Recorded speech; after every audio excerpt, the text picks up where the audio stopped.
Yeah, this is tea time. Yeah, making a difference, one cup at a time. Tea time. So be sure to grab your tea, grab a seat, and tune in to Miss Liz. Tea time. Making a difference, one cup at a time. Tea time, yeah. Tea time.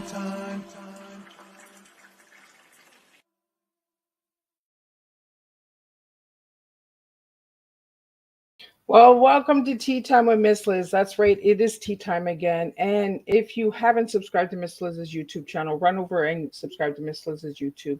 You can watch these tea times at any time in your home, at work, driving in the car, having a picnic. You can watch them whenever it's convenient to you. Before we get started, I just want to give everyone a heads up that George might have to skip out a little early. So we're going to try and get as much as we can out there. If you have any questions or comments or anything that you'd like to put into the tea time today, just put it in Miss Liz's private DMs or in the studio here so I can get those out to George as well. So today I have Dr. George Ackerman here, and he's with Together for Sharon. And it's a movement for his mom for Parkinson's disease. So we got a lot of information that we want to get out there. So let's get the disclaimer going and a little bit on George, and then we'll get George in here and we'll spill a timely education awareness tea today with you all. Disclaimer for Miss Liz's Tea Time live show. Miss Liz myself is going live using StreamYard. Before leaving a comment, please grant StreamYard permission to see your name at StreamYard.com. Please be advised that the content brought forward for any Tea Time show hosted by myself, Miss Liz, is always brought forward in good faith.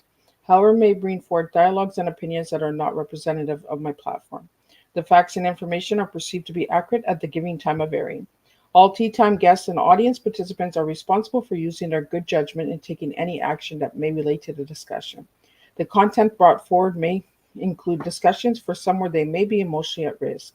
It's significant to know that this show is engaging in discussion forums only to offer and inspire awareness and connection, and is not providing therapeutical advice. If you have any questions about the disclaimer or the panelist discussion, you may freely contact me, Miss Liz, through my email at bookingmissliz@gmail.com. Moving forward, should you choose to voluntarily participate in today's show in any aspect, I myself, Miss Liz, welcomes you. And should you decide that the show is not made for you at this time, I respect your wishes and will see you at a later show at a later date and time. Again, all Tea Time shows are done on Thursday, 3 p.m. and 7 p.m. Eastern Standard Time. If you see a Tea Time on Monday or Tuesday, it's a rescheduled Tea Time. So a little bit now on George. Dr. George Ackerman is from Brooklyn, New York, now residing in Florida. He works in the field of law, police, and education. George lost his mother, Sharon Riff Ackerman, on the January 1st, 2020, due to Parkinson's disease. George wanted to honor his mother and continue to help in the Parkinson's awareness cause, and did not know how to bring change.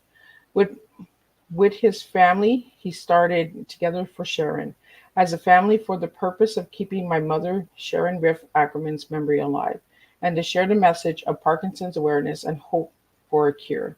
You can find out more at www.togetherforsharon.com. Reaches thousands of individuals across the country for Parkinson's disease awareness. George currently interviews individuals throughout the Parkinson's community, including various foundations, caregivers, and Parkinson's warriors, to help to share their stories and causes. So let me get George in here and let's share a good cup of tea with you today. Welcome, George. Thank you for your time and your listeners. I already feel like family because we see each other more online than my real family. So looking forward to it. And by the way, I have to mention, I'm glad it's not called Miss Lee's Coffee Time because I don't drink coffee. So.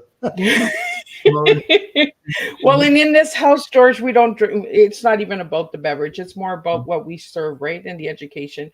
And you gave me a really strong tea. You gave me timely education awareness. So let's get some of that timely out there, because time is short, and you know, we really need to take life and precious, right? Because you just never know what's going to happen.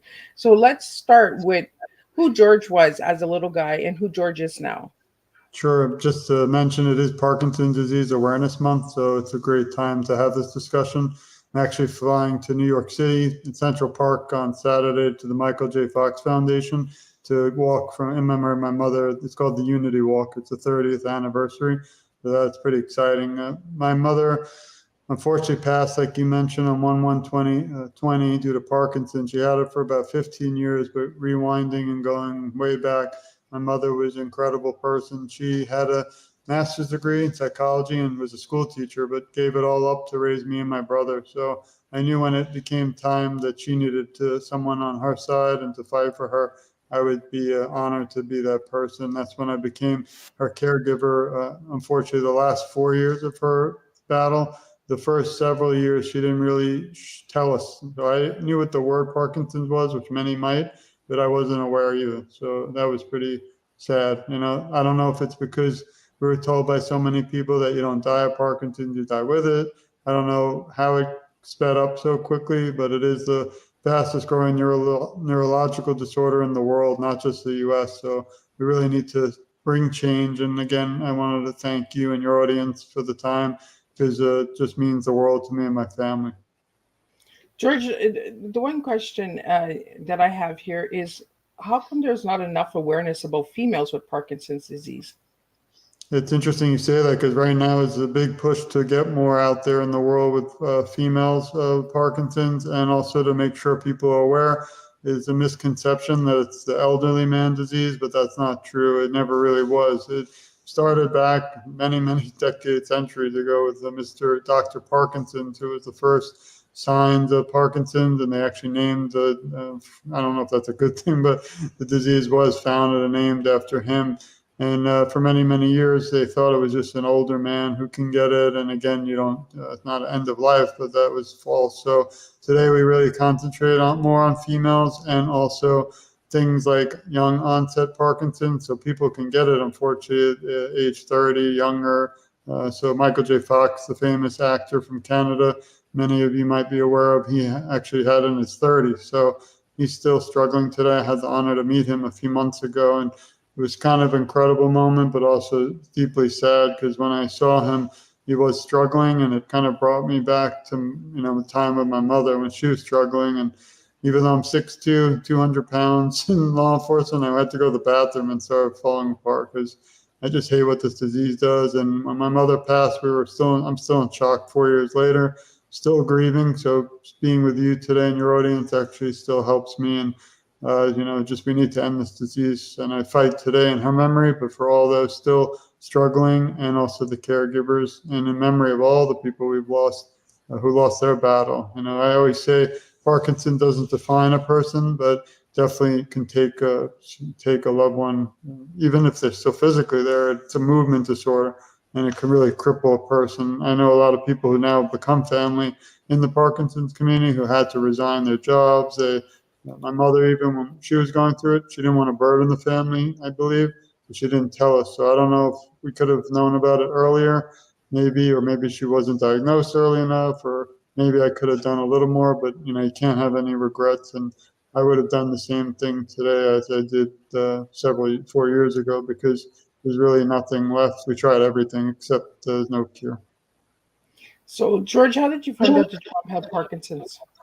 Yeah, both towards the last 4 years I took over, but a year before she had trouble in her left arm, so it was very stiff. So for that year she had trouble eating out. So we would go out to a restaurant, and sometimes we had to help her cut the food, but she never really showed signs that she couldn't alone. She did her grocery shopping. She saw her friends. She did her hair. The beautiful female things that I can't get into because I'm a man. But she still lived a nice life. But again, we tried everything. So we tried 15 doctors. We tried this. We tried chiropractors, massage therapy, everything you could dream of. It just didn't work. Finally, she went to a special study, and that night was the night it changed our lives forever. She came back. I won't say the school or anything, because I don't blame the doctors. I blame the disease. But I was called to her home at 4 a.m. And again, you can't train or prepare or take a course on this. And she had been moving her furniture out of her home in fear that there were Nazis inside. And I was in shock, because I didn't even know what was going on. I wasn't trained for that. So I found out she had late onset dementia on top of the Parkinson's, and that brings hallucinations and delusions. So on top of the Parkinson's, which is, again, Parkinson's brings a few things. Usually, she had internal tremors, but more external. So you'll see the uncontrollable shaking, like Mr. Michael J. Fox has. Also, the rigidity in the body. So there's actually times where a person might feel like they're frozen. So they want to move, but they can't. Also, the dyskinesia, where the toes curl and you can't stop it. So those are some of the symptoms. Of course, as it progresses, the individual can lose a voice, or they start talking very whispering.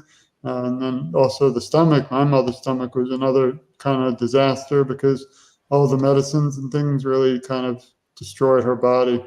They might control the tremors, but then they do other things. And when she passed, we had 5 huge contractor bags of black, huge garbage bags of medicines that we threw out. And there's no way that can be, positive or healthy for any human being. So, George, I'm watching your mom go through this. How was it for you as a man?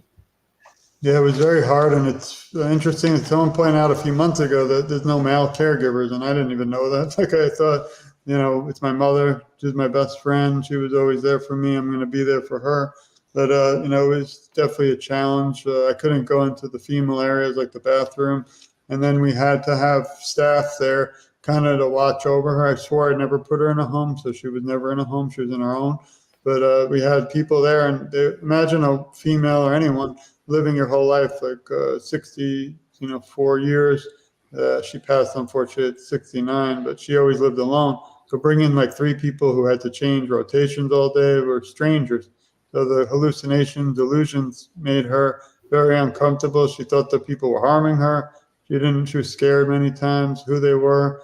The good news is I wrote this book just recently, only like a few weeks ago, and it allowed me to go deep down inside of the world of caregiving and also her struggle. I have a little passage, if you don't mind, I can read. But Absolutely. One chapter, I literally wrote a journal, and I never shared it with anyone, but I decided it's time, and it goes through the last year of her life. So, but on September 14th, 2019, I wrote this. Mom may have had a mini stroke. Every time I think it can't get worse, it does. 6 months ago, she was okay, but now daily she seems to decline more due to this horrible disease. She refuses to get a brain scan, and now I cannot do almost anything without assistance. It's horrifying to see my mother and best friend continually degenerating. So that's, again, just a quick excerpt, but I never did that before. I think it's pretty cool I can do that. I didn't have a book like so. And, but the sad thing is that, like I said, I could never remember that because part of my brain doesn't want to. So it's definitely a nice reference for me, but the book is, if we get to later, it's very important because it does bring awareness, and there are tough times in there, but the end chapters show that there's a light at the tunnel of darkness and good things do come out of it.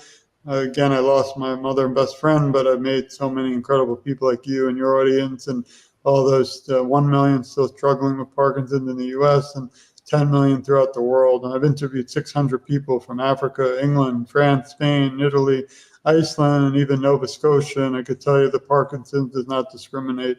It can affect anyone and everywhere. So that's what drives me today is, again, inspiration, seeing other people doing some incredible things. They have one person that climbed Mount Kilimanjaro for Parkinson's awareness. They have boxing, punching for Parkinson's. You have Drive Toward a Cure, so driving for Parkinson's, who just had an incredible event, and we support them. They had Muhammad Ali's daughter was there. The famous car racer, Shelby, was there.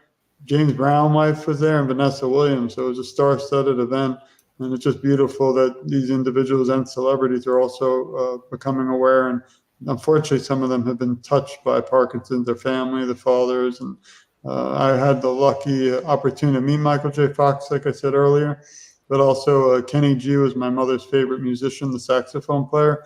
He actually did a song and wrote a message or played a message for my mother. It's on the website. I also had Jack Osbourne, because Ozzy Osbourne's struggling today with Parkinson's. He gave us a message, and also interviewed Muhammad Ali's daughter. So there's a lot of people that, are becoming aware more and more now. And I don't know if it's because of our work or that unfortunately, again, I hate saying unfortunate, but it is, that the disease is just growing more and more. Oh, I never knew that Ozzy Osbourne had Parkinson's. So how did you find that out, George? I mean, it's kind of been spoken a little bit about. He mentioned it, but he's not doing well. Oddly enough, I actually reached out to a few people, and one of them was Richard Lewis, the famous comedian who literally just passed away due to Parkinson's a few months ago. I had been speaking to his agent to interview him, and they said right at that moment he's busy, but maybe in the future. And then to my shock, I put the news on, and there you go.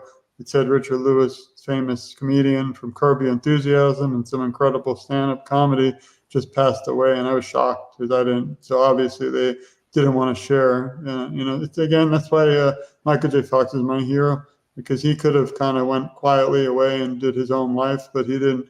He fought back, he advocates, and he still fights today. He's raised over $2 billion, not million, $2 billion for research. And just last year, they had a groundbreaking change in science. It's called a biomarker. And now for the first time ever in history, there's a way to have a needle, which isn't exciting, in your spine, but it might be able to determine if you have Parkinson's. So now that's great because it helps early diagnosis. It doesn't cure it, but at least seeing, some groundbreaking research is important because, we always see we're donating, we're fundraising, but where is it all going? So that's really good news. And the other thing that's very important, which you and your audience can actually join in if you're in the U.S., the National Plan to End Parkinson's Disease passed last December. It's the first bill in U.S. history, which is kind of sad, in my opinion, that this is the first time we have a bill, but it's going to provide federal funding for research, for those diagnosed, for awareness, and it's now heading to the Senate. And I had the opportunity I interviewed United States Senator Rick Scott a few weeks ago. It's on my website under the podcast, and it was really an honor to speak to him because they're very busy. And just in fact that he's spearheading this with the Michael J. Fox Foundation and even gave us a little time to talk about it, meant the world. So this is the first time if we meet again, like in a year or two, hopefully it'll have already passed, and we won't be able to tell your audience you can actually be a part of it, but you can right now. So please reach out to your U.S. Senator, tell them you want them, and demand them to urgently support the National Plan to End Parkinson's Disease because it'll change the world for so many. So is that part of the National Plan to End Parkinson's Act? That is it, yeah. And actually, I had found that on your website, George. Yeah, it actually mirrors it. Again, Alzheimer's is even more devastating in a way, not to the people with Parkinson's, but it reaches more people in the world. And I was told that the National Plan for Parkinson's to end it kind of mirrored the Alzheimer's. So they're leading the way, and we're trying to also get some attention. And it's very important that this passes. Plus, I hope if it passes in the U.S., that other countries will take it as a boilerplate plan, pass it in their country, because I had the opportunity to speak to Parkinson's UK and Parkinson's Africa. I mean, it even touches, individuals in Africa where they actually think there's a misconception that Parkinson's disease is witchcraft, which is shocking because it's not. So that, we have a lot of work still to do, and this is just the groundbreaking, time for the national plan. Wow, great. I'm so glad that you're here today and you're giving this information out there, because I think it's deeply important that somebody who has lived it and a caregiver of somebody who has gone through it brings the best education to the table, because you actually experienced it. I want to talk about the book a little bit, George, because the book is called The Son's Journey. So it's your journey. So as somebody who had seen his mom go through this and not see female advocates out there, because I don't see any spokesperson for a female. Are you looking to make your mom that spokesperson? I mean, I do everything in her memory. I want to, now she would be more the person kind of, that again, everything I do is geared around her, but there are people, unfortunately, again, with Parkinson's who are female, and they are spearheading more about it. There is I believe the Women's Brain Project is one organization, and it's not easy. I mean, I definitely interviewed a lot of females with Parkinson's, females who caregivers, and also females, unfortunately, who pass. I have to say unfortunate, but this is all not, it's unfortunate. But it's, so I have been able to shed some light. That's why I decided 2 years ago, it's not just about my mother and I, it's about everybody. And we're all family in this fight, including all of you. And if we even reach just one person today together, then we've changed the world for the better. But that's why I decided to go on that mission of 600 and interview people, because I feel there's so many inspiring people, but people just aren't aware. So every morning I wake up, if you go to togetherforsharon.com, click interviews, everything's completely free. I did it all free. It was not easy, obviously, and we don't accept money. So if anyone wants to donate to these organizations, you can go to our site, click donation. And the most amazing thing is we support a lot of organizations, but for example, you can donate to Michael J. Fox Foundation, and they created a link in my mother's memory that all the proceeds go to them. So we don't take a penny. Like if you send me a penny, I'll send it back to you, even though that might cost a lot. That's not why we're in this. Even the book, I don't make anything because we spent a lot just making sure it's good and things. But the book means a lot to me. Even looking at the cover sometimes tough, because I was the mother and son dance at my wedding, one of my most favorite days in my life. And that was like 3 minutes of our life where Parkinson's disease didn't exist, really. My mother and I talked, we laughed, we joked, and you can see her shining in a way, like laughing. And it was just like in that moment, it was like a movie where nothing else existed. And I wish, sometimes it's hard to talk about it, even the cover, because I wish we could go back to that. But that was, just unfortunately our scenario. She always used to say, is she going to be here for my daughter's wedding and all these things? And I could never tell her because I didn't know. So it was just very, very difficult. So George, on your wedding day, was your mom diagnosed with Parkinson's then? Yeah, she had it. It just didn't decline as quickly, but it wasn't easy for her to, like dance and things, but she did. My cousin actually got married later on, and you could see more of the progression where she couldn't dance anymore. And I stayed with her at the table a lot of the wedding, but she still was grateful that she was able to be there. I do remember one scenario, which I think I wrote in the book. My daughter was 7 at the time. Now she's about 11 or 12, 11. And there was one day towards the last year, my mother was not doing well, and we rented this little teeny cute place for little girls. It was only girl invite only. And they all did makeup and did a little walk on the dance. Like they have like a little walkway. It's cute. I forgot the name of it, but that was one day that my mother would have like just loved, and she wasn't able to be there.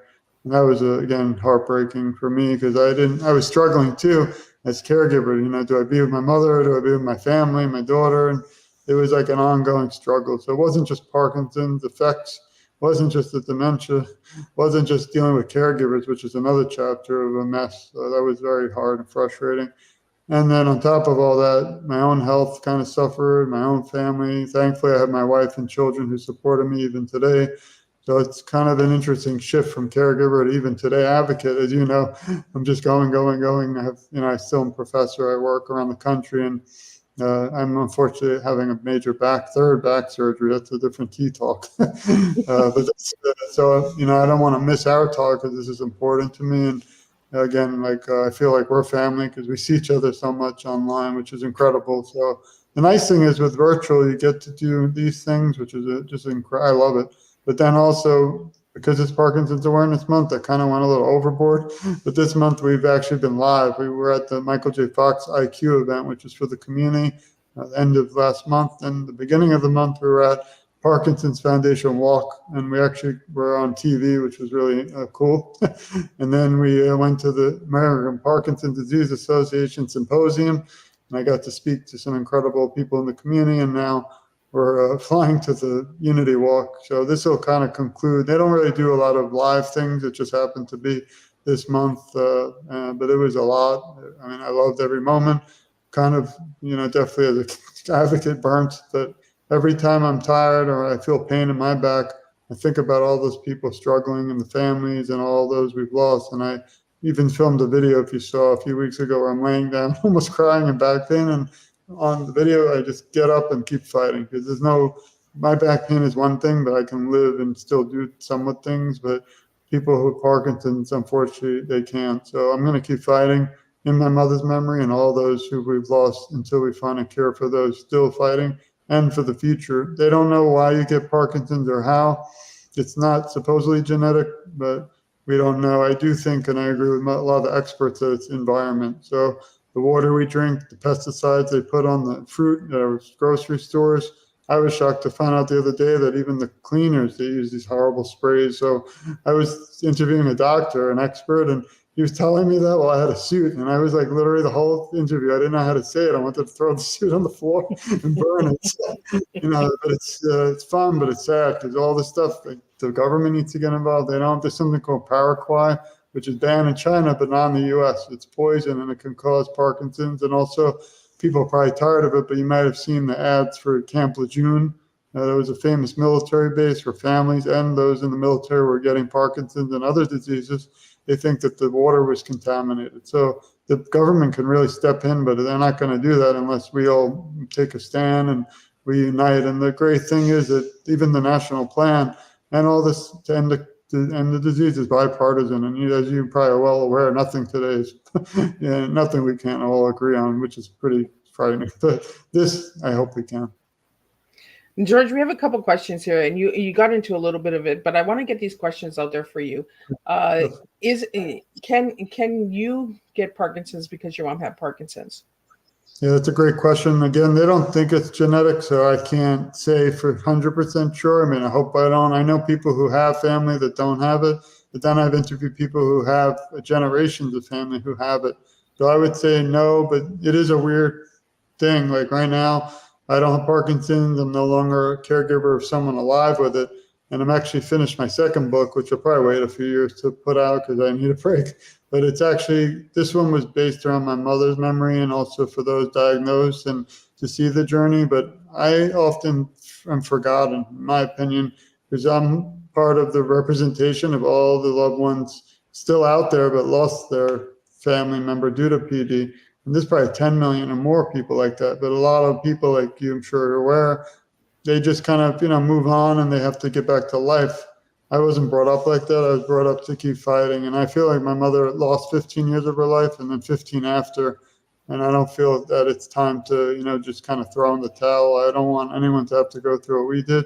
And that's why I keep fighting. In the next book, I might be naming A Seat at the Table, because no longer do we have a seat at the table for my mother due to Parkinson's. And many days I feel like I don't have a seat at this conversation because I have a lot of examples. I won't get into it, but there was once an organization, again, I don't name them, but I got an email from them. I'm so excited. It said, apply here, write 3 pages, like structured essay. And my professor background and research, I had APA format. I was really into it. I had videos, everything. And then I went to, so they want you to, apply to be on some kind of like, on their organization. I won't get too many details. So I wrote this beautiful 3-page thing. I'm so proud of it. And I figured I'm not going to get it, but that's fine. I didn't want it. If I can't get it, at least I'll know someone like me is out there. So I was all done, excited, ready to submit it. And guess what? There are only 2 buttons. One says you have Parkinson's. Button 2 or B was you're currently a caregiver of someone alive. Well, where's C? So there it goes. And that kind of upset me. So I know 1 week I knocked out a 200-page book on it. It also followed all the experience I had the day I became an advocate, because as you know, I'm sure too, some of the social media is not the easiest thing. I mean, I needed help. I felt alone. I went to Facebook groups. I found a lot of hateful people, which is sad.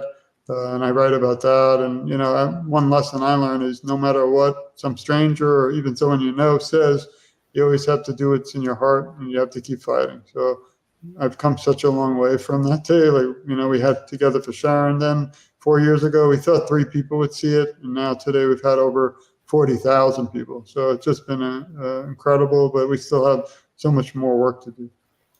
So George, is there any testing that they can do on you to find out if you have a chance of getting it? The newest breakthrough was that biomarker we mentioned earlier. So they do have a needle, but it's very invasive. And if you don't want a needle in your spine, I don't think that's the way. So what they're trying to do is turn that into a simple minor blood test like we have for any time you go into every doctor's office. So that's something that is exciting.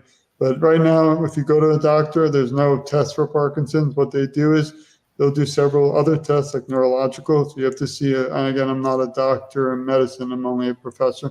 So criminal justice and law enforcement and law, I only talk about my experience. That's why I like your disclaimer, because I'm an attorney. So I commend you for that. But so you go to movement specialists, neurologists, and they do several tests for other things. And then if you don't have those things, it's Parkinson's, which is not the most effective thing. So there are people still today, as we sit here talk, that are being misdiagnosed as people being late late diagnosed or not diagnosed at all. And that's an epidemic, because the only way we can help people slow the progression is to properly, find out what they have. And that is the only good news is you might not have a cure yet, but we do, you can slow the progression. For me and my mother, it was too late, I guess, because that's what it was. But things now, like 45 minutes of exercise a day, eating healthy, but exercise, number one, can definitely slow the progression of this disease. So those are the biggest things. And like I said, they have ballet for Parkinson's. They have yoga for Parkinson's. They have Tai Chi they have like everything. But what I love about togetherforsharon.com, even though it's just me, like we're not a foundation. I always have to tell people it's just me, because I don't want people to think we're this. People come to me and they say, how do you do all this? You're mega organ. I'm like, no, I totally get that, George, because a lot of people, I totally get that, because a lot of people think Miss Liz has a big team herself. I'm a one-person team. I do everything. I do all the marketing. I do all the booking. I do everything, and it can get overwhelming sometimes. And especially being a caregiver, you didn't have that break, right? Because it was taking care of mom all the time. So what did you do, George, for yourself during that time? Because for all the other caregivers out there, we don't talk about the caregivers. Is there any support groups out there? Is there any organizations that you guys can reach out to for support for yourself as well? If you go to togetherforsharon.com, you'll see under Parkinson's, and there's even a section for dementia, Alzheimer's. It's all different organizations out there around the world, so not just in the U.S. that you can look up, and they're all in one place now. You don't have to go kind of the Wild West, on Google and look it up. So we do list it all. I didn't think there was enough for people like me who lost a loved one, so we actually teamed up with a group called PSP Awareness in Canada. We offer once a month, completely free, confidential. It's not recorded or anything. A support group for anyone who lost a loved one due to any disease, and that's you can find that on the website under About Me. And that's been incredible, because now I get to sit with people virtually on Zoom, and we get to talk about our stories and share. So that's incredible one way. But the main thing is exercise again. I was a big sports person, personal training, runner, and basketball player. And I remember in the book I wrote, one Sunday, it was like my life. Every Sunday I had a group of 50 guys who would just play, and unfortunately everyone gets hurt. But still you forget the world for an hour or two. And I remember I had broken both legs, ankles before, not like ankles. And so it takes me like a half hour to get ready, and I put all the gear on. I'm all excited. And my mother called, and it's in the book that she's scared and she's worried and confused. So I had to drop everything and rushed over. And those were the days that were tough, because, you have a balancing, like the scales of justice. Do you go take care of your mother? Well, the reason I did that, which I don't recommend, is because we never knew she would pass at such a young age of 69. So I was always thinking in my head, you got to be there for her. We don't know how long this is going to go. We don't know if she'll be okay. I don't ever want to regret it. So I'm kind of telling you what I didn't do.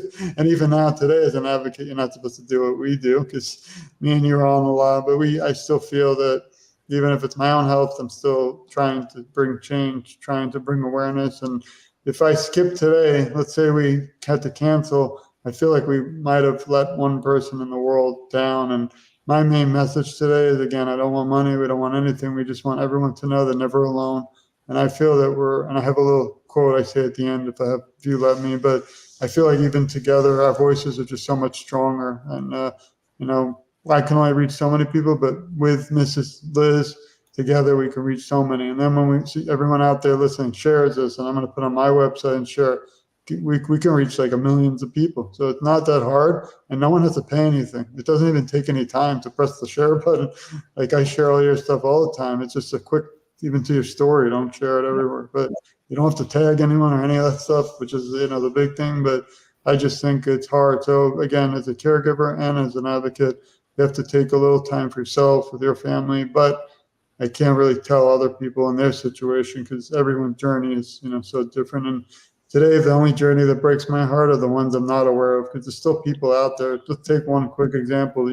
Just yesterday, I spoke to a couple who actually both had DBS surgery. That's deep brain stimulation. It's for Parkinson's, to control the tremors. And they're getting married, but they both had it. So it's like a beautiful story of two people fell in love.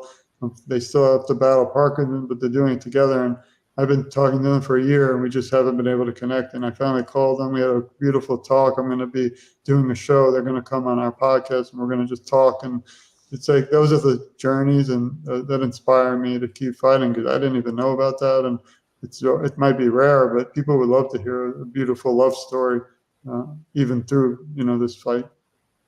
So, George, we have a question here about your book. Do you want to make your book into a movie one day? I mean, that would be amazing. I don't know how that works. I was lucky enough to get it on Amazon. It's on Ingram Spark hardcover now, and also the ebook is out. We also finally did an audio version, which is from a professional broadcaster. I don't want my voice on, but I actually thought about that once, and I don't know how to do it. If someone ever sees me and hears our story, I think it would be an incredible thing. And they are making more movies. I remember there was recently a movie out there. I forgot who the actors were, but they were fighting on the scene about Parkinson's and how the female actor was struggling and the male didn't understand. And even Harrison Ford was recently a psychologist in a TV show, and he had Parkinson's. Just a lot more Parkinson's coming up. Michael J. Fox had the movie. I believe it's Touch, I think, or if you look it up on Apple TV, it's out there. And it was last year, and that was an incredible move. First one ever, really, to concentrate on Parkinson's awareness. So if someone's out there listening and would like to, I would love to. I just don't, I wouldn't know. I don't have the resources. So. And we have a comment here. Advocates seem to forget that they need to take care of themselves as well. As an advocate myself for a lot of things that I've dealt with in my life, George, as advocates, sometimes we do a lot, right? And we seem to forget that time is taken from us as well. And our family too looks at us and say, okay, you want to be the advocate, but we also want you here and present. Have you ever had that with your family where they're just like, Dad, I want you right now. Can we take a break? Has anybody ever said that to you, George? Yeah, I mean, it was hard because I kind of helped my mother and took care of her on my own. I have a brother, but he wasn't able to help as much. My mother was single, divorced, so my father wasn't really there except for the phone. And my wife was amazing. My wife was incredible because she did bring, and we have our own podcast now. It's called the Together for Sharon podcast. I have two of them. Together for Sharon podcast and again, they're all free to listen to. Is actually my wife and I. We only do it once a month because she's busy with our 3 kids. But it's very interesting because it's a female perspective of caregiving too, and people love it. So those are, and then I have Q&A with Sharon's son, George. That's where I go one-on-one with people. I'm doing way too many of those. Like we're doing every week seems to be, and I don't know how you do it, but it's not, I love doing it. But afterwards, I'm kind of lay on the floor. I'm like, it's draining because you want to share. It is tiring. It is, The hardest thing is making sure you press record for me. And that's one thing. If I had an opportunity, if I ever look back and had 10 years ago, I wish I had we didn't have the technology then. I wish I had a podcast with my mother before Parkinson's, because now today I don't really have as many memories with her. Thankfully, her sister is still with us, and she helped me a lot on the book because I don't have a lot of my mother's history. Thankfully, again, it's in the book and I have it forever. But I wish I had a show about just life with my mother. I could have watched it now. I could have shared it. That's my literal only. Someone asked me that question. That's the only regret. It kind of keeps me up some nights because I wish I had that. Again, not during Parkinson's. I'm talking about, much earlier, but we didn't have all this technology. Can't believe I still have a show or anyone would even want to watch it. So, it's that's one thing I wish I had done. So, George, do you have any videos of your mom with her voice, with her speaking? We have videos. If you follow me, if you go to and you have it up there, which I love. I don't even know how I got a link tree, but it's pretty cool. You can go to Together for Sharon, go a little lower on the front page. There's a Christmas tree. You click it. You can follow me on every social media, and I will follow you all right back because we're a family in this. So I love sharing. We've added each other everywhere. But I think it's important that unfortunately, it stinks. I hate saying the word. I'm going to have to hit myself saying it, but I don't have as many videos as I like. The last year I videotaped, took pictures, and kept my journal. I don't share that year with anyone because I don't want her to be remembered for that. So I won't share those. But so before the last year we had, the last 3 years were tough. We have some videos I do share on all my social media. Sometimes I kind of repop them up, but I don't have a lot. We have birthdays. We have one Q1 was a memory of New Year's Eve. My mother was so happy. She was kind of hitting the bongos, and we were playing and dancing. So that was cute, but I don't have as many as I wish I did. So. Before you jump out, George, I want to talk about the bands because you have this band for your mom. Yeah. So can anybody get those bands? Hey, we actually hand them out. Probably won't hand them out this week, but they just say in memory of my mother Sharon inside, and then it says for Parkinson's disease awareness. There's a long story in the book too. It's so my mother passed away out of nowhere. Like we were in shock. It was literally on New Year's, so we didn't know what to do. We decided I like to give people something just to remember. So I made these little bands. I thought we'd have like 3 or 4 again. There were like 50, a lot of people showed up. It was beautiful at her funeral. And I gave a speech, which I have online. And I was like, I speak a lot, but that was the toughest. I don't even know how I got through it. I spoke about our life and everything, and it's out there. But so I decided I want to give everyone who attended something. So I gave them all the band, and I thought that would be the end of it. Well, at the time, I was my brother-in-law, but my sister-in-law's boyfriend at the time, I don't know why he did it, but he put the band on. He took a picture of his hand and his arm, and he wasn't in it. So imagine I'm not here. But so in my brain as a cop and lawyer, I was thinking, wow, that's pretty interesting. Like he has the band, it has his hand in the background, and he's not in it. And I thought that's an interesting concept because people don't really want their face all over media because we have privacy and this, who knows who's out there. But I decided, why don't I do that? So it kind of went viral. So I started taking pictures at Disney World, the basketball court. I mean, outside in the wood, the woods, the beach, and it was just so people knew my mother was always still with us. Then all of a sudden, somehow, I don't know if you know Willie Geist from NBC. His father has Parkinson's, but his wife saw it and she talked about it on her Instagram. Then another person, and it went viral. Like we had like probably 10,000 people throughout the world wearing them. So it was amazing. It was a great experience. We had to stop it just because I paid for everything. Like it wasn't a lot of the stuff too with advocacy. I could probably write a chapter. It's extremely, extremely expensive. Again, we do this all voluntary, and I don't accept money, which is why I do it, because I do want to help. But I mean, we probably spent like $50,000-$60,000 in the last 4 years on this stuff and gotten, but when I see a person who sometimes, like we'll do live events, we do give them out for free at the live events. But I'm in the middle of 2 pharmaceutical companies and they're all selling stuff. So sometimes people will walk by and they're kind of timid. They don't want to, they think we're selling something. Then when they come a little closer and see the banner, my mother and me, and they learn about what we're doing, they cry, they hug us, and we cry. And that's what inspires me to keep going, because as long as there's people like that out there that don't want to feel alone and don't want to think that no one's out there fighting, then I'm going to keep fighting. So that's the mission forward, and that's my dream, is someday to really stop this all. Like I love to go back to my life, but a part of even my wife, sometimes she's a huge supporter, but she struggles sometimes because she wants to see me, and like I'll be on with you and then another show, and I don't even work out much anymore, and now we're going flying literally for a day, which is a little crazy, but for one day we're flying to New York, going to the Unity Walk, flying right back. There's a lot of money and time, but again, I think you have to sacrifice things in life, and I want my mother to still be remembered, because it wasn't her fault. She got Parkinson's. It wasn't her fault that she lost the battle, and I feel that our voices still matter, and she still means the world to me. So until, again, we find a cure, I'm going to keep fighting. So, George, we have one question here. How old was your mom when she was diagnosed? Because you said she passed at 69. So how long from her diagnosis to her passing?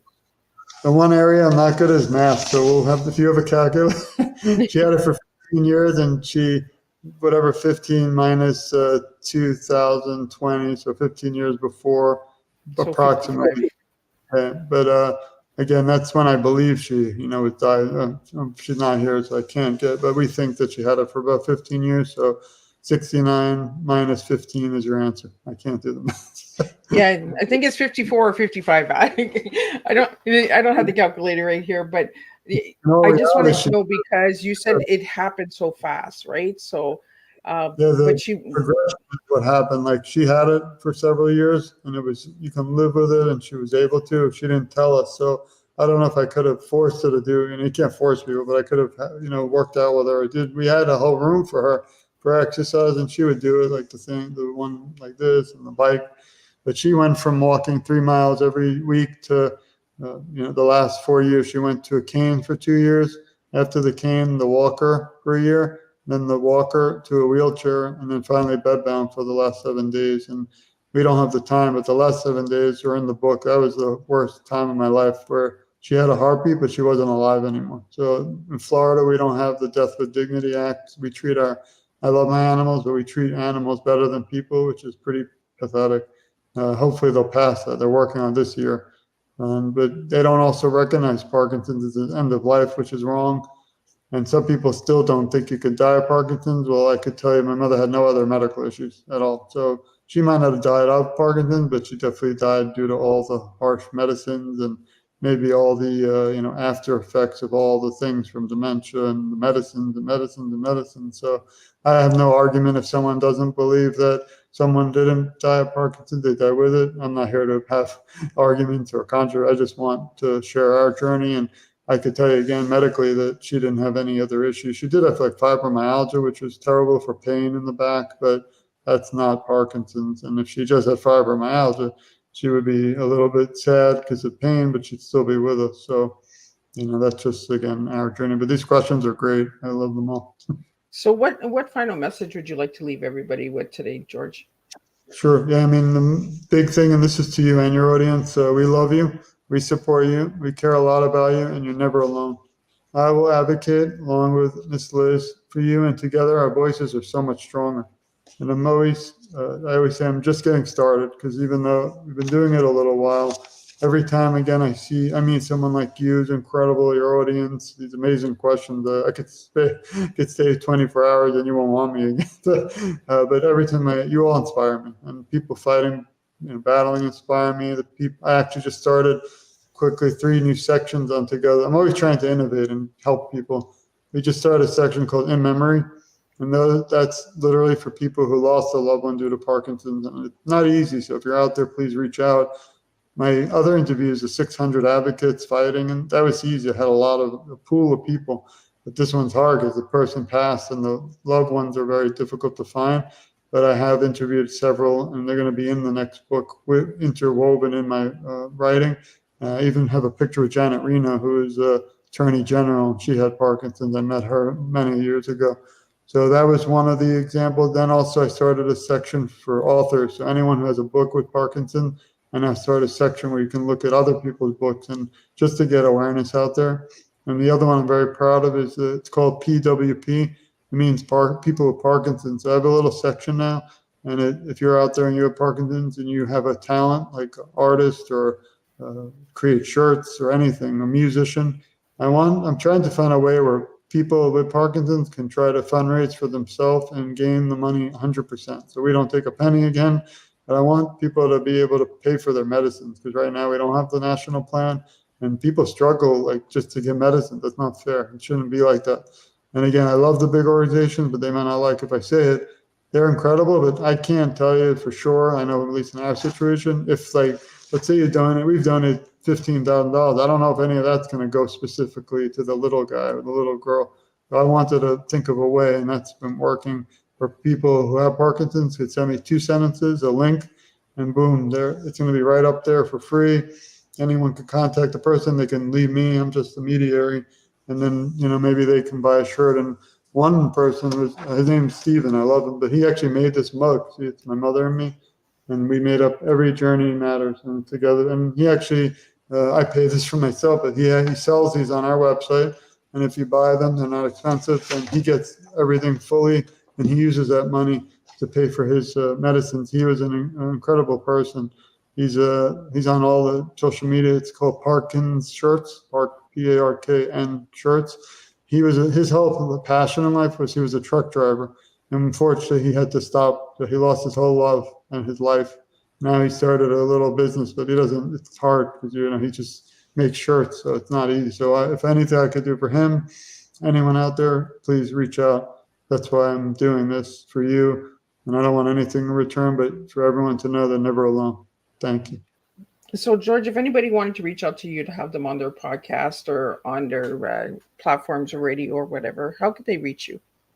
Yeah, if you go to togetherforsharon.com, you can contact us. We now have a newsletter, which is just me. It's not like, it looks cool. It's kind of like, I feel like I'm that guy in Wizard of Oz behind the sheet, because it's just me, but it looks like it's not just me, which is nice. It's kind of getting, even the website is so expensive. So, but it's still up and it's out, but they can reach me through the website or any social media. I try my best to respond. This weekend I'll be busy, but second I'm back, I'll be right back at it. And again, it's just an honor to be able to have the time with you today. And again, we consider you family and your listeners, and they're always looking for new journeys to share. I have one thing: the 600 interviews are up there. Those are more written, so we don't even have to talk. I usually send it to the person. They send a photo and back. I put it in and take care of the rest. Podcasts are great, but I'm already booked till 2025. I don't know how that happened. I kind of did way too many too. It's like this is too much, and I pay a fee every time, like you probably, but to get it to the editor and things. So this is going to be a tough year, but I'd rather do like one a month someday. But it's just there's so many people I want to talk to and get to know. The other day I spoke to a gentleman named Eric, and he started Peloton for Parkinson's, and I think that's incredible. Like imagine. I don't know. I can't even spell Peloton. We laughed because he can't either, and he's in charge. But people out there love Pelotons. Well, why not do it for a cause? Some bicycles for Parkinson's, there's pedaling for Parkinson's. There's so many things out there just people aren't aware, and hopefully today even one more person now aware. Well, I think it's really deeply important that you came to the table because we need stories like yours, George, to get that awareness out there. If anybody would like to get the book, I know that you have to rush out because you have some things that you're dealing with. So if anybody wanted to grab the book, George, where could they get the book? Yeah, it's actually, if you go to togetherforsharon.com now, it's actually under, I think you go to About Us and you can literally learn about the book. We have some amazing endorsements from like expert doctors. I don't know how that happened, but some of the biggest doctors in the world of Parkinson's from the US and out who actually wrote a few notes on it. And it's out there. It's an ebook, I think is only $10. The soft covers out there, and the hardcover I just ordered them. I had to pay for my own book. They don't even give you Yeah, you have to pay for your books. I know because I have 3 back there. I always have to buy them. Yeah, and then hopefully the audio book, that'll be exciting, will come soon, a few weeks. And then I'm already on to the next. We actually have 4 of the books of the interviews coming next. So I don't know how I'm going to do it, but we're going to take all 600 interviews and release them in book form. Then I'm writing a kid's book because I had trouble. We didn't even get to it, but my children just struggled to understand what Parkinson's was. So we're doing a children's book. I also have a follow-up to this book, which is going to be controversial. So that might be my last book. So no one will want to talk, but that one's going to my goal is not to start fights, but to break the doors open and to bring people, even the big organizations. I want them to they have no section for people who lost a loved one to Parkinson's, and that's my message. They need to. And then I'm actually doing a groundbreaking one, which I'm hoping might be able to change the law.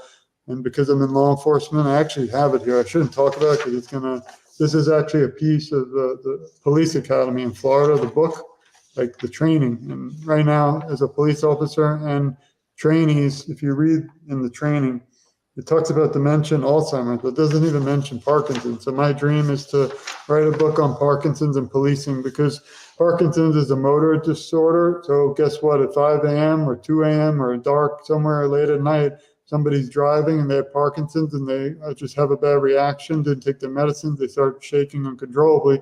Police pull you over. That's not going to end good. And as you know, and I'm not doing this book, this one won't be controversial. This is more of an awareness. I want the police involved. It's more of a positive one, but I want them to add Parkinson's to all the academies in the United States. Michael J. Fox Foundation did mention if I can get the book out, they may help me sponsor a bill through the United States Congress and the Senate to change how policing looks at Parkinson's. Because again, in that one moment, if an officer opens the door and the person's shaking, they don't know if they're drugs, out, who knows, the DUI, and it can end very bad when all we needed to do was be aware. So that's a very epic, important book personally to me that hopefully this summer I'll be able to start writing. Well, and I think it's really deeply important that you get it out there, because when people hear Parkinson's disease, we only hear of Michael J. Fox, right? Everyone thinks of Michael J. Fox. Michael J. Fox has lived with this for so long, and a lot of people still to this day don't even know what Parkinson's is.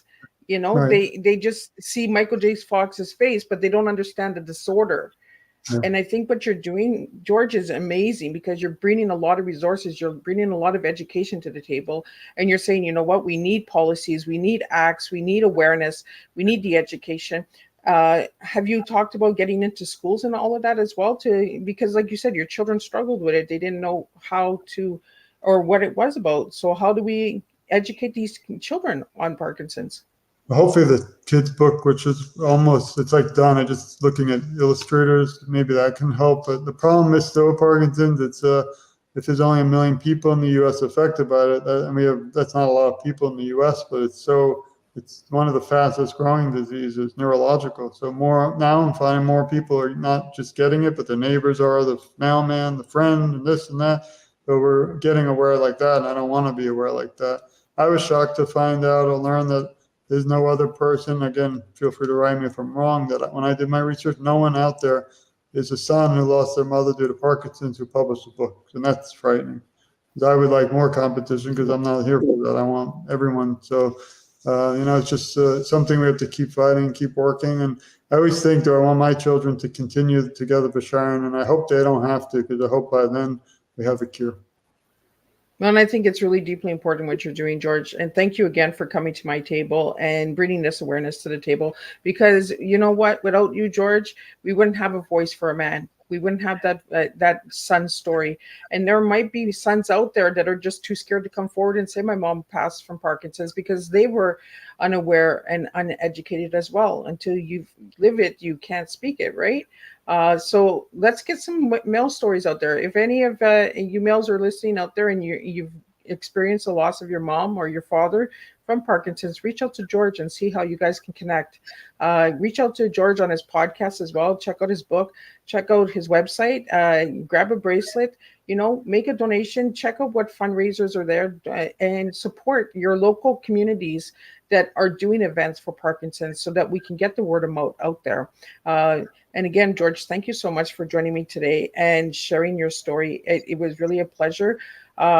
Is there any final words you'd like to say before you scoot out? No, I'm not. I just wanted to point out behind you on the floor, there's something that I live by, in the word HOP. That's it. We have to keep hoping. We have to keep hope alive. And all those still struggling, all those families of those struggling with Parkinson's and all the loved ones we've lost, you have to keep hope that we can finally, all together as a community and a family, end this disease very soon. And I'm grateful again for your time and your audience. And again, I cherish this talk. Again, it's not just a podcast to me, it's actually changing the world. And there has to be a continual conversation, because even if they do pass the law to end Parkinson's, it's not going to mean it's going to be implemented probably. So we have a lot of work still to do, and I really appreciate your time again. Thank you.